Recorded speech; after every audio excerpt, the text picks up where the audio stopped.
Bismillahirrahmanirrahim. Assalamualaikum warahmatullahi wabarakatuh. Selamat pagi anak-anakku semua kelas 9G, 9H, dan 9I. Tetap semangat ya belajarnya di rumah. Dengan keadaan seperti ini, kita berdoa mudah-mudahan corona ini cepat berlalu. Amin. Baik anak-anakku semua, kita mulai pembelajaran di pertemuan yang ke-6 ya. Masih pidato persuasif ya, dengan materi struktur teks pidato persuasif. Kita awali belajar kali ini dengan baca basmalah sama-sama. Bismillahirrahmanirrahim. Baik, teks pidato persuasif minggu lalu sudah kita bahas ya, bahkan kalian menyaksikan sendiri seorang anak Stefan Suzuki berpidato di depan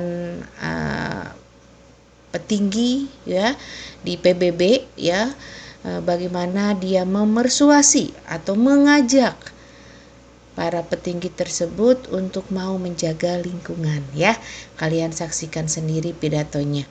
Nah, di sini kita akan bahas tentang strukturnya dengan tetap mengacu kepada pidatonya Stefan Suzuki. Hanya sedikit Ibu akan ingatkan kembali tentang definisi pidato persuasif ini ya. Nah, di mana pidato persuasif merupakan seni mengungkapkan pendapat secara jelas dan logis sehingga dapat meyakinkan pembaca atau pendengar dengan menyajikan argumen dari sudut pandang yang berbeda.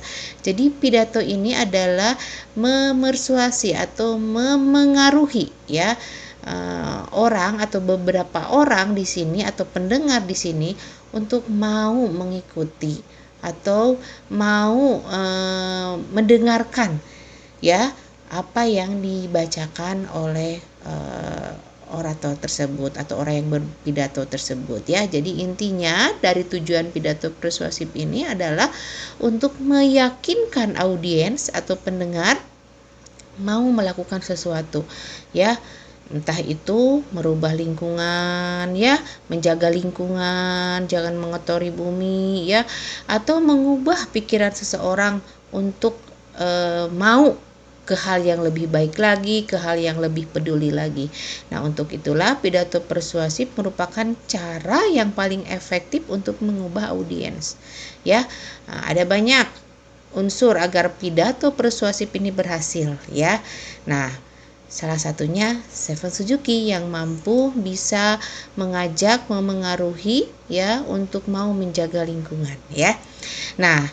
Dalam pidato persuasif ini pun itu cara mempengaruhinya itu berlandaskan pada 3 aspek, yaitu etika, emosi, dan logika. EL ya. Nah, etika di sini menggunakan pendekatan berdasarkan norma-norma yang berlaku. Di sini mengedepankan akhlak ya. Norma itu akhlak. Kemudian emosi itu berkaitan dengan rasa ya, ada menggugah rasa audiens supaya emosi audiens tergugah untuk mau mengikuti apa yang diutarakan. Selanjutnya logika di sini adalah logis ya, masuk akal, bisa diterima oleh akal. Untuk itulah pidato ini akan tepat sasaran dan efektif mengubah atau memengaruhi ya, memersuasi para audiens ya. Nah, di sini sudah ya contoh yang kemarin sudah Ibu sebutkan, contoh yang etika ya. Di sini tentang lingkungan, daur ulang ya, bagaimana di sini akhlak ditonjolkan ya. Bahwa di sini ada akhlak nih, apa yang menggarisbawahi akhlak ini? Membubazirkan sumber daya kita yang terbatas sama dengan mencuri hak anak cucu kita di masa depan. Nah, ini etika, ada akhlak ya. Di sini ada sikap akhlak yang baik. Jadi jangan membazirkan sumber daya, itu sama dengan mencuri. Nah, ini mengedepankan akhlak. Sementara kalau emosi, nah ini digugah ya, digugah rasanya, coba pikirkan ya. Coba pikirkan. Jadi kita ikut berpikir nih yang mendengar itu ya. Jutaan hewan hilang rumahnya ya, pohon ditebang, kemudian juga kita tidak dapat menyelamatkan, ya. Makanya kita harus bisa menyelamatkan banyak hutan yang indah. Nah, jadi di sini digugah hatinya supaya memikirkan bagaimana menyelamatkan hutan supaya kembali indah. Selanjutnya yang logis atau logika yang masuk akal, ya. Kita paham bahwa cadangan sumber daya alam kita itu terbatas. Ini logis kan, memang terbatas. Setiap hari diambil kan, dan kita dapat memperpanjang cadangan kita dengan daur ulang. Nah, ini adalah sebuah cara memersuasi dengan 3 L, ya. Etika, emosi, dan logika, ya. Nah, selanjutnya dalam pidato itu selain ada cara memersuasinya dengan EL atau 3 E dan L, ya. Nah, selanjutnya ada strukturnya. Setiap teks, kemarin juga teks laporan percobaan ada strukturnya, ya. Nah, begitu pula struktur teks pidato persuasif itu juga ada 3. Yang pertama itu pernyataan posisi, ya. Yang kedua tahap argumen, dan yang ketiga penguatan pernyataan posisi. Nah, pidato persuasif ini termasuk ke dalam teks eksposisi karena pada umumnya dimulai dengan suatu pendahuluan. Nah, itu pendahuluan itu adalah pernyataan posisi yang memberikan pendapat atau sudut pandang penulis, ya. Nah, bagian berikutnya memiliki serangkaian argumen logis yang meyakinkan audiens. Nah, di sini argumen, pendapat-pendapat mengapa posisi itu diambil, ya, alasannya, termasuk juga data-datanya. Dan di akhir atau penguatan pernyataan posisi itu adalah simpulan untuk memperkuat atau menyimpulkan pandangan penulis atau pengarangnya. Nah, ini ada sebuah contoh struktur pernyataan posisi, ya. Nah, di sini pada pernyataan posisi itu si penulis, ya, harus mampu, ya, harus mampu fokus terhadap bagaimana membuat pernyataan posisi. Siapa yang akan diyakinkan, terus apa yang akan diyakinkan, argumen apa yang menarik perhatian mereka, dan apakah pernyataan sudah menyatakan posisi secara jelas. Nah, ini pendapat atau sudut pandang penulis terhadap suatu persoalan ada pada pernyataan posisi, ya. Di sini harus dijelaskan, biasanya terdapat pada pendahuluan. Nanti di bawah, ya, dijelaskan.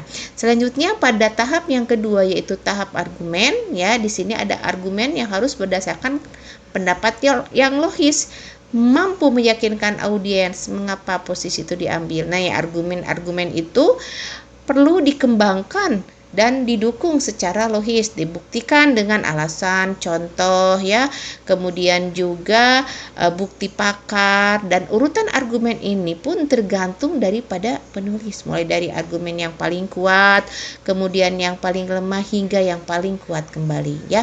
Nah, jadi setiap pengembangan pikiran atau argumen ini berisi sejumlah kalimat yang tersusun dengan topik yang sama kepada gagasan utama paragraf sebelumnya, ya.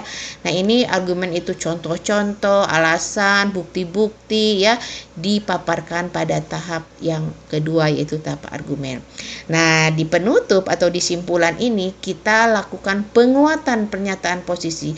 Jadi di pernyataan awal dan argumen tadi dikuatkan kembali, ya, untuk meyakinkan atau memengaruhi audiens di sini, ya, diantaranya memperkuat pernyataan posisi, menekankan pikiran utama, ya, tentang lingkungan, makanya ditekankan kembali. Diantaranya di sini adanya penggunaan suara yang berbeda, nada tinggi, rendah, ya, tekstur bahasa tubuh, gesturnya, ya. Nah, ini ditegaskan. Kemudian juga argumen sebaiknya dikembangkan secara logis, ya, dengan kalimat-kalimat pembuktian seperti menantang, ya. Kata Stephen Suzuki, saya menantang Anda, gitu kan. Nah, ini adalah sebuah bentuk-bentuk pengembangan. Dan ada juga tabel, dibuktikan beberapa, ya, foto, gambar digunakan untuk meyakinkan penyajian tersebut, ya. Nah, ini struktur daripada pidato persuasif. Jadi ada 3, ya. Yang pertama pernyataan posisi, yang kedua tahap argumen, dan yang ketiga penguatan pernyataan posisi atau simpulan, ya. Nah, untuk lebih konkretnya bisa dilihat nih, ini adalah bentuk rangkaian atau struktur dari model pidatonya Seven Suzuki. Minggu lalu pidatonya ditayangkan, kalau minggu sekarang strukturnya Ibu tayangkan. Nah, ini adalah contohnya. Halo, nama saya Seven Suzuki, berbicara mewakili CEO gitu ya. Nah, terus sampai bawah. Nah, ini yang pendahuluan, memperkenalkan, latar belakang, pengantar. Nah, ini adalah semua nih model serta saya berada. Nah, ini adalah namanya pernyataan posisi ya. Nah, baru melanjutkan kepada tahap argumen. Nah, di lembaran yang kedua ini argumen-argumennya. Di lembar yang ke-1 ini adalah pernyataan posisi, di lembar yang kedua adalah argumen-argumennya, dan yang terakhir adalah penguatan pernyataan posisi atau pesan penutupnya atau simpulannya ya. Nah, inilah contoh konkret daripada struktur teks pidato persuasif ya dari pidatonya Seven Suzuki. Bagaimana anak-anakku semua bisa dipahami ya? Nah, karena di sini tidak ada pertanyaan ya, jadi Ibu langsung saja kepada latihan ya. Nah, di sini ada latihan, yaitu tentukan mana kalimat ya atau teks di sini yang termasuk kepada cara memersuasi etika atau logika atau emosi ya. Mana yang emosi, mana yang logika, mana yang etika ya. Nah, di sini silahkan, apakah yang nomor 1 etika atau logika atau emosi? Kamu hanya tinggal menjawab saja nomor 1 misalkan emosi, nomor 2 emosi, nomor 3 emosi. Itu saja contohnya ya. Nah, selanjutnya pada evaluasi yang kedua, kamu tinggal buat sebuah kalimat mana yang menunjukkan kalimat yang emosi, yang etika, dan yang logika, tapi untuk materi tentang menanam pohon. Jadi seolah-olahnya kalian berpidato di depan umum tentang menanam pohon. Nah, kira-kira kalimat yang masuk kepada etika yang mana kalau kalian berpidato, yang emosi yang mana, yang logika yang mana. Tapi jangan mengambil dari pidatonya Seven Suzuki ya. Kamu bikin sendiri kalimatnya. Bagaimana? Bisa dipahami? Ya, baiklah, itulah uraian kali ini tentang materi struktur teks pidato persuasif. Terima kasih kalian sudah mengikuti sampai ke 6 pertemuan ini, dan Ibu ucapkan terima kasih kepada kalian yang disiplin mengerjakan tugas-tugasnya. Ibu doakan sukses untuk kalian semua, cita-cita kalian tercapai, karena kesuksesan itu dimulai bukan dari sebuah yang kalian tampilkan, bukan, tapi salah satunya adalah dari akhlak, dari kedisiplinan. Kalian melaksanakan tugas yang Ibu berikan, kalian mengerjakannya, apalagi dengan kalian memahami, subhanallah, insya Allah akan berkah ilmu kalian dan menjadi bekal kelak kalian di masa yang akan datang ya. Sukses buat kalian. Kita akhiri pelajaran kali ini dengan baca hamdalah sama-sama. Terima kasih. Jangan lupa tugasnya yang 2 ini ya. Yang pertama tentang tabel, yang kedua tentang menulis teks ya, dikerjakan. Kalau sudah selesai, kumpulkan. Terima kasih. Assalamualaikum warahmatullahi wabarakatuh.